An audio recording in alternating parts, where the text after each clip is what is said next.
Hi again. Welcome back to MFF TV's Ninja Essentials. Today, we're going to learn our basic core variation, the plank. Planks are motherfucking awesome. In the beginning of one's ninja career, we really like to emphasize excellence at the basics. So although a plank may look deceptively simple, it's very important to master this key variation before we work our way on to other sexy core variations. It's important to note that a good plank is really in many ways a prerequisite to do any exercise technically proficiently. We're going to learn how to use that core to resist movement. This will teach you how to keep your spine safe and kick some major fitness ass without getting hurt. So, before I teach you how to do a plank, let's quickly review how to find our elegant boner spine. The pelvis should be in a neutral position with the glutes engaged. We don't want to be out here where we're porn starred and overly arched, nor do we want to be overly tucked under where we're sad dogged. We want to be in a nice neutral position. You're going to want your abdominals engaged, your ribcage boner down, and your Care Bear stare. This means shoulders nice and wide, neither rounded forward nor overly retract down and back. Additionally, you want your ears over the shoulder. In a high school wrestler, you should have a little bit of a double chin. And I want to note here, my neck is tight, so I want to be clear, I'm not actually the best example of this, because for me, I can't really get my head in an optimal position. So ideally, my head be back just a little bit further. So to get into a good plank position,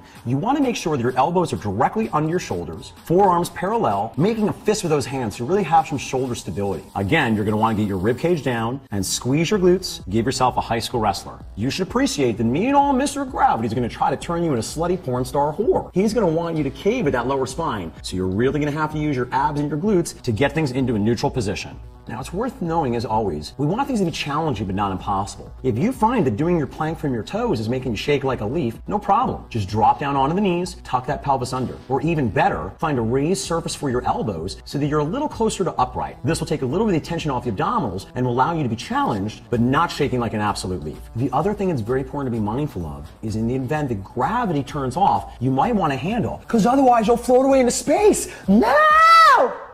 That was a really girlish scream. But what the fuck? Gravity was turning off. That's fucked up. What do you expect? What do you expect?